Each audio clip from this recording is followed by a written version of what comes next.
Well, hello, everybody. Welcome in once again to another Get to Know the Royals right here on the YouTube page of the Queen Sports Network. As always, I'm Mike Lennon, and today I am joined, and we welcome to the program for the first time, Associate Director of Sports Performance, Mr. Ben LaChance. And Ben, thank you so much for carving out some time. I know it's the summer, but still a busy schedule. Yeah, it's nice. I appreciate you having me, Mike. I'm excited to be on the show. And yeah, summer's been easy, but it's nice because you get to do things like this, get a little extra time. There you go. I like that. Let's dive right in. Let's talk about a little bit about your beginnings in sports performance, especially, it seems to be in recent years, and maybe it's because of social media, maybe it's because of the internet in general, just getting stronger. But, you hear so much more about sports performance, sports medicine. Can you talk about where your passion came from for sports performance and why you're where you're at right now? Absolutely. So kind of starting out in my career, I was working at UNC Wilmington, or I was going to school rather at UNC Wilmington, and I was working as a student assistant coach for the swim team there. Okay. And at the time, I'd grown up as a swimmer my whole life. Like I knew I wanted to work in athletics. Mhm. But I didn't realize that there was opportunities outside of like just being a sport coach to work within athletics. And during my time there, I worked more and more with the swim team and like different facets of what they call dryland training and stuff like that. And then eventually that brought me into the weight room as well. So I started working with the swim team in the weight room with the strength and conditioning coaches there. And then, within my exercise science degree, I had an internship. I spent that with the strength and conditioning staff at UNC Wilmington. And I realized, like, I don't want to be just like I don't want to be a swim coach. I want to be able to work with more athletes than just swimmers. So I saw strength and conditioning as this opportunity to work with all sorts of different sports, pretty much help anyone. I felt like my own athletic career kind of came up a little short, and I started realizing that strength and conditioning is this opportunity to extend your career, take your career to different levels. And that opportunity to work with just like athletes of all shapes and sizes, really like drew me into it. Yeah. It's funny you bring that up. I was going to ask you about that. Just kind of, obviously I knew you had the swimming background, but at the same time, it always is interesting to hear everybody's story. And, it seems to be that you enjoy the almost the challenge of kind of figuring out how to work with individual athletes from all sorts of sports. Yeah, absolutely. And it's like, not only that, it's like at first, just starting to like work with different sports, looking at the difference between, a swimmer and a baseball player. And then you're looking at baseball and you're looking at the difference between a position player and a pitcher. And then, it just keeps, refining down. Then I'm looking at the difference between, all right, a reliever and a starter, what do they need? What's going to make them better? And then just looking at the athletes themselves, like what does each athlete individually need? Because the blanket approach doesn't work in strength and conditioning anymore. You got to look at the athlete. Everybody's different. Everyone's going to adapt to things differently. So it's really important to just like, communicate with the athletes and make sure they're getting, what they need. Sure. I mean, obviously, as the technology increases, the knowledge base increases in terms of what you just said. It's not about a blanket approach anymore. It's about the individual athlete. And so I know that's got to be a particular challenge trying to understand all of that. Looking at your early career, you're, again, well-traveled around this region, but you're a Massachusetts native. Am I correct? Yes, I am. All right. All right. Well, you came down here, went to school at UNC Wilmington. Then you went over to NC State, strength and conditioning coach over there for a couple of years. You worked with wrestling, swimming, tennis, and, of course, baseball. And first off, I got to ask you, what are your thoughts on the Wolfpack's drive in Omaha right now? Oh, it's been amazing. I'm loving it. I've been loving I've been watching them all season.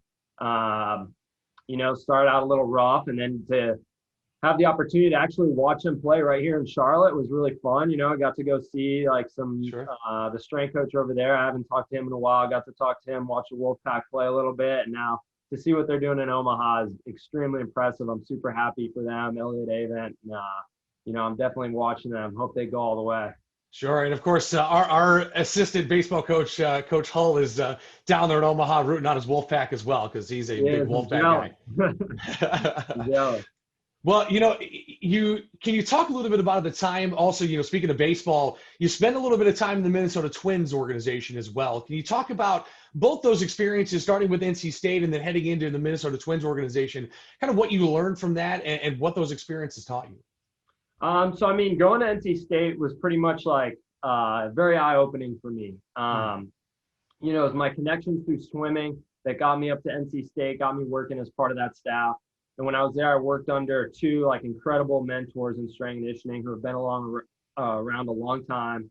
And they really showed me like what it was to, you know, be a professional in this field and how much I had to learn. So I learned so much there. I really like built my philosophy, like who I am as a strength coach really came from my time at NC State. And from there, you know, I was looking for opportunities, and while I was there, I really fell in love with baseball a little bit because it was the first time I'd gotten the opportunity to like be out at the field, like be around the guys a little bit more. You know, I'd never been like a baseball guy, but you know, that experience was just like so powerful for me. And I had the opportunity to go work for the Minnesota Twins, and you know, that's definitely something you can't pass up. You know, go work in pro baseball, see what it's like. And that was just a completely different feel, like something completely different from college athletics. I love my time in pro baseball. Like there's so many things that are different from professional baseball in college. You know, your time with the players is different. You're spending all day with them. You're on the bus with them. You're eating with them. In some cases, you know, you're living in the same areas, like around the spring training facility and stuff like that. Like a little bit more of like a peer relationship. But also just like the culture there, like having all those Latin players come up, like using some of the Spanish you learned growing up that you think you forgot, and all of a sudden it's like coming back to you. You know, working with all the coaches there, like that stuff I loved. It was an awesome time. But you know, I started seeing that, you know, maybe this wasn't for me just from the aspect of like, you know, I want to have a family. I want to like settle in one place, and I don't want to be moving around all the time. You know, 165 games a year on the road is pretty tough. So as much as I enjoyed that experience, and I definitely wasn't like trying to escape it, but I was keeping my eyes on the horizon and seeing what was available. And through that experience, you know, I had the opportunity that I wanted to come back to North Carolina. I just love North Carolina so much. And I saw, you know, what was available here at Queens, and so it ended up being what got me out of pro baseball, but it's certainly a great experience. Well, you know, we talked to Mark Lepkowski before about the sports performance here, and of course, he started here and kind of worked his way up. And you know, it's such a unbelievable department that you guys have put together over these last few years, and you guys have been able to advance so much stuff. And obviously, it all kind of results, and not to say that there's no hard work on the athlete side, because obviously there is, but all of that combined in such a harboring environment, you can see that result on the field, on the court, in the pool, whatever it is, because you guys take a lot of time. And, you know, like you mentioned, it almost seems like another reason you might have thought about coming back to either Queens or wherever is you like the opportunity to work with different kinds of athletes, and you like that chance. And of course, Queens offers that to you. Yeah, absolutely. I mean, it was definitely exciting for me that, you know, when I was looking at this job, they were starting a baseball team. So that was really exciting. Like I wanted to work with baseball. I've never worked with lacrosse before, so that was another opportunity, just like kind of like add to my resume in that way, learn another sport, learn about, you know, which really it's two different games, men's and women's lacrosse. So that was really interesting. And then also taking on field hockey. I mean, that's another sport I've never done before, never worked in. We didn't have field hockey at NC State either. So, you know, really it's like three brand new sports for me coming here, learning. And it's been, you know, also an opportunity just to kind of like delve deeper into field sports and kind of what it takes to be a good field sport athlete. Well, you know, you mentioned lacrosse and field hockey. Of course, lacrosse has gained so much momentum here in the Southeast over the last decade or so. And, you know, looking at the landscape of things, it seems like field hockey is going to start to do that as well. Of course, we have a brilliant field hockey coach and team here on campus, and always fun to watch them. So, like you said, you know, you're kind of, you almost get to see it on the ground level, you know, or the ground floor, I should say, of a program here at Queens. You mentioned baseball as well, just getting underway, but you know, Coach Steedley and all his guys, they are headed in the right direction to say the very least. So it's gonna be a lot of fun to watch over these next couple of years. Oh, absolutely. Yeah. Really excited for, you know, I think every sport's moving in a positive direction right now. You know, obviously women's lacrosse had a big year. I don't think they're done yet. No, absolutely. Women's lacrosse is going to come back in a really big way this year. field hockey, we're right there. You know, we're going to win a SAC title here soon, Yes. and I think we're going to have a really big year out of baseball. I think the coaching staff is doing a really good job. We're bringing in the right people, and it's going to be a big year for us.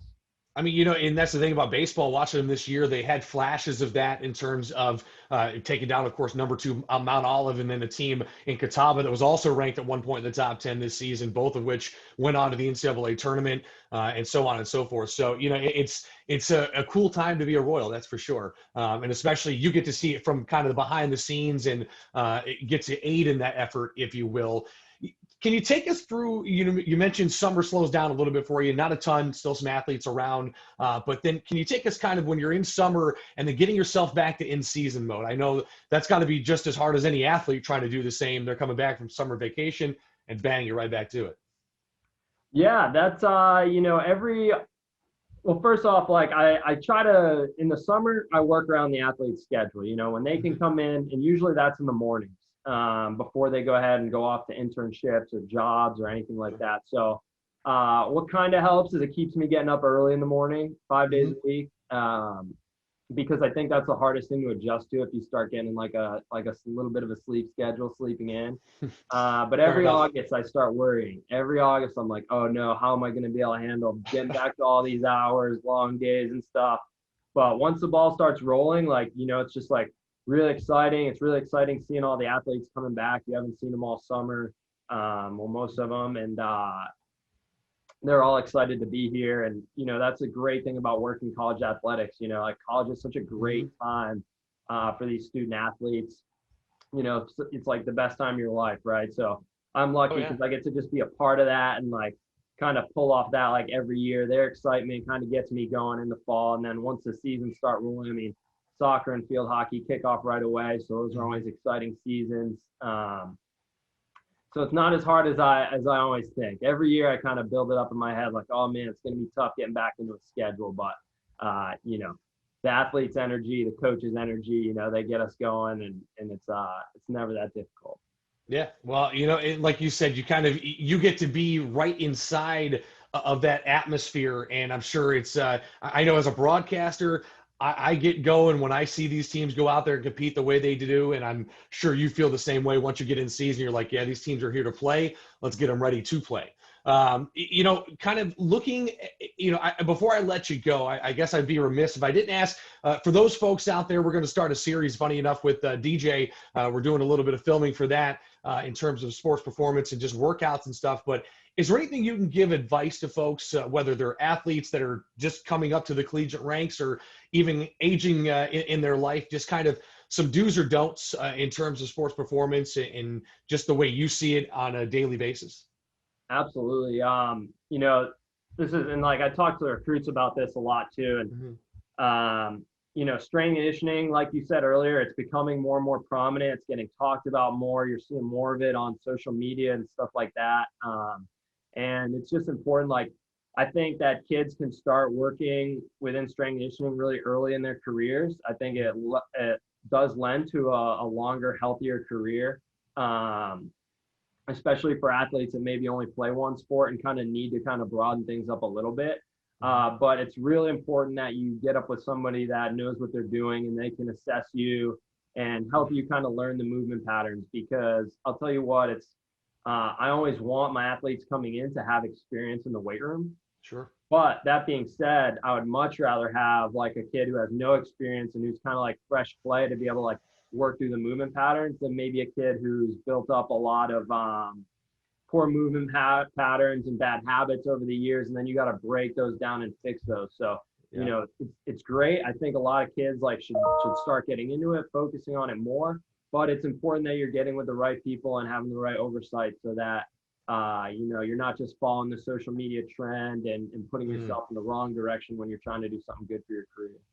Well, and you kind of nailed it on the head there. Of course, you are on the ground floor and kind of on the front lines, if you will, in terms of making sure that people are doing this the right way, because the whole purpose is to avoid injury and be able to play and enjoy your career. And of course, that's a big note for you. So appreciate you taking the time and talking with us here this morning, Ben. And of course, giving us a little bit of advice to maybe be a little bit healthier in our own practices, even if we're not on the field anymore. So. Absolutely. Thanks for having me, Mike. I appreciate it. This has been fun. Absolutely. Well, that'll do it for another Get to Know the Royals right here on the YouTube page of the Queen Sports Network. Make sure you come back and join us each and every Tuesday morning, 10 a.m. right back here on YouTube. And as always, go Royals.